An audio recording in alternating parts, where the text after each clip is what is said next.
अखण्डमण्डलाकारं व्याप्तं येन चराचरं तत्पदं दर्शितं येन तस्मै श्री गुरुवे नमः। हमारे सभी दर्शकों को सादर प्रणाम। जय श्री कृष्ण, राधे राधे। मित्रों, मैं पंडित प्रेम शंकर शर्मा उपस्थित हूँ आज फिर एक नए विषय के साथ। आज जानेंगे नक्षत्रों की संज्ञाएं और उन संज्ञाओं में करने योग्य कार्य, इसके बारे में। जैसा कि आप सबको पता है, अभिजीत नक्षत्र को लेकर कुल 28 नक्षत्र कहे गए हैं और नक्षत्रों के बारे में पिछले कई वीडियो में आप लोग देख चुके हैं। इस वीडियो में आप जानेंगे कि जो 28 नक्षत्र हैं अभिजीत नक्षत्र को लेकर, उनको 7 भागों में बांटा गया है वारों के अनुसार।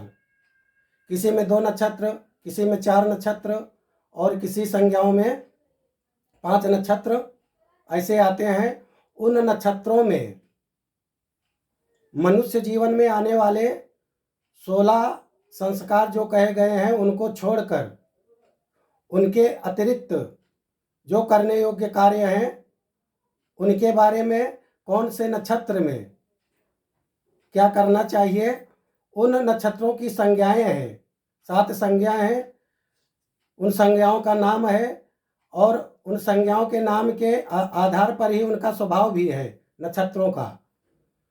तो कौन सी संज्ञा में या कौन से नक्षत्र में हमें कौन सा कार्य करना चाहिए कि जिसे संपन्न करने पर उस कार्य से संबंधित जो फल है वो पूर्ण रूप से हमें प्राप्त होता है, यानी वो कर्म जो है जो हम करते हैं वो पूर्ण रूप से सिद्ध होता है। तो आइए जानते हैं। पहली संज्ञा है ध्रुव संज्ञा। ध्रुव या इसे स्थिर संज्ञा नक्षत्र भी बोलते हैं। इसके अंतर्गत 4 नक्षत्र हैं। पहला उत्तरा फाल्गुनी, दूसरा उत्तराषाढ़ा, तीसरा उत्तरा भाद्रपद और चौथा रोहिणी नक्षत्र। दूसरी संज्ञा है चर संज्ञक नक्षत्र। इसके अंतर्गत आने वाले 5 नक्षत्र हैं स्वाति, पुनर्वसु, श्रवण, धनिष्ठा और शतभिखा। तीसरी संज्ञा है मृदु संज्ञक नक्षत्र। इसके अंतर्गत आते हैं 4 नक्षत्र। पहला है मृगशिरा, दूसरा रेवती, तीसरा चित्रा और चौथा अनुराधा। उसके बाद आता है अगला क्रूर या उग्र संज्ञक नक्षत्र। इसके अंतर्गत जो है 5 नक्षत्र आते हैं भरणी, मघा, पूर्वा फाल्गुनी, पूर्वाषाढ़ा और पूर्वा भाद्रपद। इसके आगे तीक्ष्ण या दारुण संज्ञक नक्षत्र। इसके अंतर्गत जो है 4 नक्षत्र आते हैं। पहला मूला, दूसरा ज्येष्ठा, तीसरा आर्द्रा और चौथा आश्लेषा नक्षत्र। इसके आगे छठवां जो है संज्ञक लघु या क्षिप्र संज्ञक नक्षत्र आते हैं इसके अंतर्गत, और इसका नाम है नक्षत्रों का अश्विनी, पुष्य, हस्त और अभिजीत। इसके आगे 7वां और अंतिम, उसका क्या नाम है मिश्र या सामान्य संज्ञक नक्षत्र। इसके अंतर्गत 2 नक्षत्र आते हैं, पहला कृत्तिका और दूसरा विशाखा। इन संज्ञाओं का जो नाम है, जो संज्ञक जैसे उनका नाम दिया है वैसे उनका स्वभाव है, उसी के अनुरूप, उसी के अनुकूल उसमें किया गया कार्य जो है पूर्ण रूप से सिद्ध होता है। जैसे ध्रुव या स्थिर संज्ञक, इसके अंतर्गत जो 4 नक्षत्र बताए गए हैं उत्तरा फाल्गुनी, उत्तराषाढ़ा, उत्तरा भाद्रपद और रोहिणी। इसमें क्या करना चाहिए हमें, बीज बोने का कार्य, जो खेतों में बीज बोया जाता है, फसल जो बनती है जिसे बोलते हैं, वो कार्य जो है ध्रुव या स्थिर संज्ञक नक्षत्र में। इसके आगे गृह निर्माण का कार्य प्रारंभ, शांति कर्म, किसी भी तरह का शांति कर्म हो, वो इस संज्ञक नक्षत्र में जो 4 बताए गए हैं 4 नक्षत्र, इसमें करना चाहिए।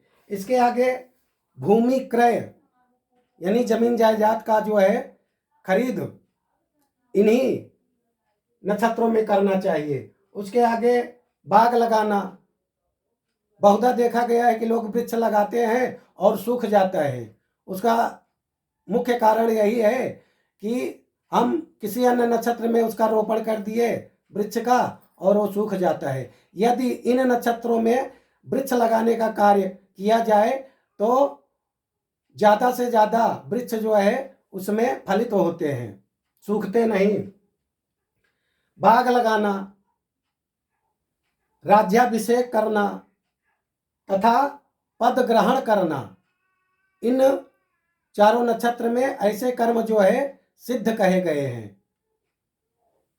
अगला जो है चर संज्ञक नक्षत्र, इसमें जो 5 नक्षत्र हैं स्वाति, पुनर्वसु, श्रवण, धनिष्ठा और शतभिखा, उसमें क्या करना चाहिए? यात्रा करना, सवारी करना, दुकान खोलना, किसी भी तरह की दुकान उसका खोलना, और उसके बाद कोई भी नया कार्य प्रारंभ करना।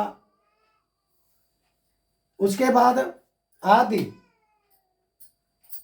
आदि चर कार्य करना, जैसे फुलवारी आदि छोटी मोटी फुलवारी है उनका जो है रोपण करना, लगाना इन्हीं नक्षत्रों में कहा गया है। उसके आगे मृदु संज्ञक नक्षत्र जो है उसके अंतर्गत 4 नक्षत्र हैं, मृगशिरा, रेवती, चित्रा और अनुराधा। उसमें क्या करना चाहिए? अलंकार सज्जा का कार्य, जैसे डेकोरेट से संबंधित कार्य उसमें करना चाहिए। वस्त्र धारण करना, नया वस्त्र जो है इस नक्षत्र में धारण कर सकते हैं। ललित कार्य यानी ललित कार्य से संबंधित, जैसे मित्रता आदि जो है इसके अंतर्गत कहे गए हैं, ललित कार्य के अंतर्गत। तो वो करना, गायन का प्रारंभ करना, उसके बाद आभूषण धारण करना, गहने आदि। उसके बाद खेल में यदि किसी की रुचि है तो इस नक्षत्र से यदि वो प्रारंभ करते हैं श्री गणेश, तो उसमें उनको सफलता, अभूतपूर्व सफलता प्राप्त होती है। उसके आगे क्रूर या उग्र संज्ञक नक्षत्र जो है उसमें 5 नक्षत्र हैं, भरणी, मघा, पूर्वा फाल्गुनी, उत्तरा, पूर्वा साढ़ा और पूर्वा भाद्रपद। इसके अंतर्गत घातक कार्य करना, अग्नि से संबंधित कार्य करना, सठता का कार्य करना, 2 लोग में विरोध उत्पन्न करना, फोड़ना 2 लोगों का, विष आदि का प्रयोग करना, शस्त्र आदि बनाना इस नक्षत्र में कहे गए हैं। इसके आगे तीक्ष्ण या दारुण संज्ञक नक्षत्र जो है उसके अंतर्गत 4 नक्षत्र, मूला, ज्येष्ठा, आद्रा और आश्लेषा। इसमें क्या करना चाहिए? पाश्विक कर्म यानी पशुओं से संबंधित कार्य का प्रारंभ करना, युद्ध, मुकदमा आदि करना, अभिचार जैसे भयंकर कृत्य, फूट डालना, पशु से संबंधित शिक्षा ग्रहण करना, इन नक्षत्रों में कहा गया है। 4 नक्षत्रों में जैसे जिन नक्षत्रों का, जिन संज्ञा में जो नक्षत्र शामिल है वैसे उनका स्वभाव भी है। जैसे क्रूर संज्ञक तो उसमें क्रूर कार्य, वैसे तीक्ष्ण या दारुण संज्ञक तो उसमें ऐसा कार्य कहा गया है करने को। आगे है लघु या क्षिप्र संज्ञक नक्षत्र, उसके अंतर्गत 4 नक्षत्र हैं, अश्वनी, पुष्य, हस्त और अभिजीत। उसमें क्या करना चाहिए?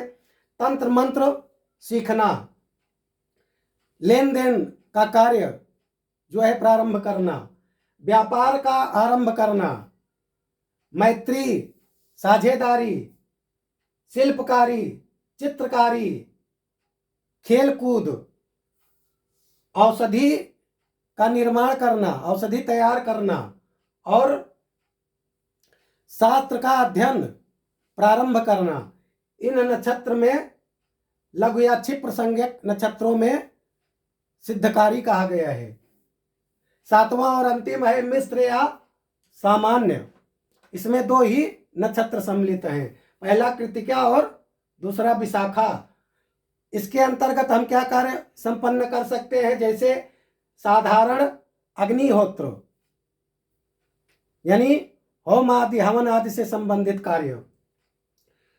वृषोत्सर्ग, मान्यता है कि पहले बैल आदि को जो है दाग दिया जाता था पितृ शांति के लिए और उसको छोड़ा जाता था।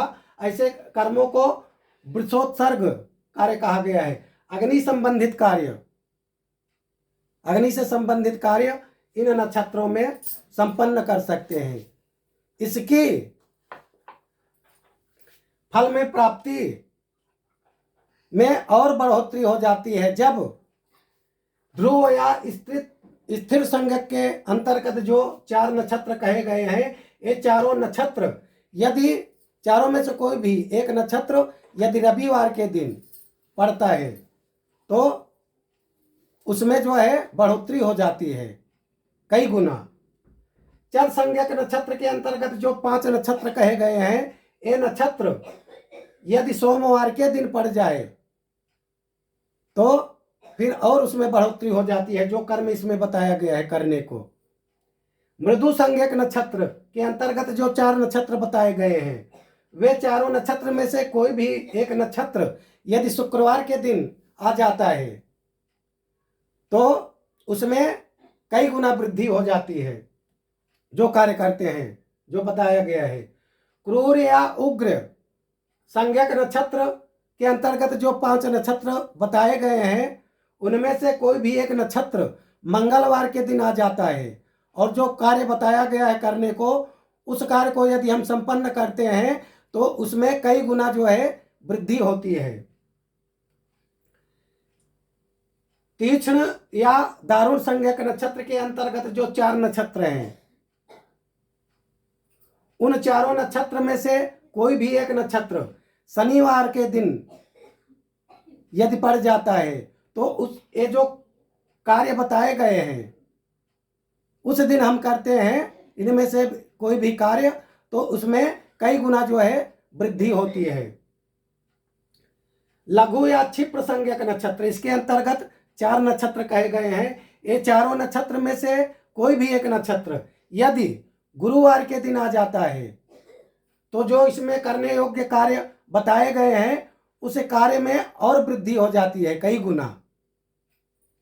मिश्र या सामान्य संज्ञक नक्षत्र, जिसके अंतर्गत 2 नक्षत्र बताए गए हैं, वे 2 नक्षत्रों में से कोई भी एक नक्षत्र यदि बुधवार के दिन आ जाता है तो जो कार्य इसमें बताए गए हैं उस कार्य को यदि हम संपन्न करते हैं तो कई गुना वृद्धि हो जाती है।